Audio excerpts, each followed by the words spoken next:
তোলাবাজির অভিযোগে গ্রেফতার করা হয়েছে দেবরাজ চক্রবর্তীকে। দেবরাজকে সঙ্গে নিয়ে ব্যাংকে তদন্তকারীরা বাগুইআটিতে রাষ্ট্রায়ত্ত ব্যাংকে তদন্তকারীরা দেবরাজের লকার থেকে উদ্ধার সোনা উদ্ধারের পর লকার সিল করলো বাগুইআটি থানা।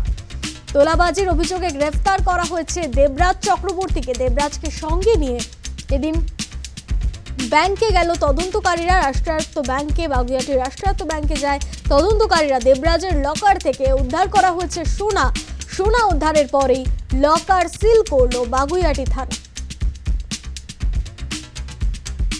আপনারা জানেন বেশ কিছুদিন আগেই কিন্তু তোলাবাজির অভিযোগে গ্রেফতার করা হয় দেবরাজ চক্রবর্তীকে।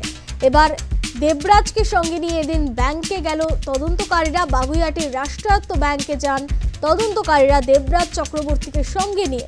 দেবরাজের লকার থেকেই উদ্ধার করা হয়েছে সোনা উদ্ধারের পর লকার সিল করে দেয় বাগুইআটি থানা।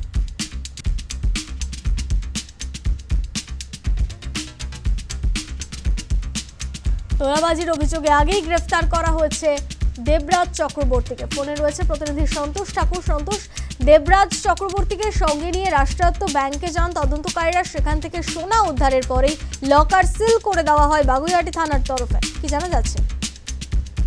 একদমই, দেখো তোমায় জানাবো, বাগুইআটি থানা পুলিশ এই দেবরাজ চক্রবর্তীকে নিয়ে তার যে ব্যাংক অ্যাকাউন্ট সেই ব্যাংকে পৌঁছায়, যার মধ্যে তার একটি ব্যাংকে, বাগুইআটি ব্যাংকে তার অ্যাকাউন্ট আছে এবং তার পাশাপাশি তার মধ্যে দেখা যায় একটি লোকারও আছে এবং সেই লোকারের খোঁজের জন্য যে দেবরাজ চক্রবর্তী, যিনি কাউন্সিলর বিধাননগর পৌর নিগমের 7 নম্বর ওয়ার্ডের বিধাননগরের, তারকে নিয়ে তারা পৌঁছান এবং যখন সার্চ করতে পৌঁছান তখন দেখা যায় কি একটি লকার, সেই লকারে আছে সোনা এবং সেই সোনা বলা যেতে পারে সেই সোনা ইতিমধ্যে হদিশ পেয়েছেন বাগুইআটি থানা পুলিশ এবং ব্যাংকের আধিকারিকদের সঙ্গে তারা কথা বলেছেন এবং ইতিমধ্যে দেবরাজ চক্রবর্তী যে লকার ছিল যার মধ্যে সোনা আছে সেই লকার ইতিমধ্যে সিজ হয়েছে এবং সেটা সিজ করে যে আগামী দিনে যে কোর্টের মধ্যে পেশ করা হবে, যে চার্জশিটে দেওয়া হবে কি তার যে লোকার এবং লকারের মধ্যে সোনা এবং এই সোনা ইতিমধ্যেই সিল করেছে বাগুইআটি থানা পুলিশের দেবরাজ চক্রবর্তীর সামনে।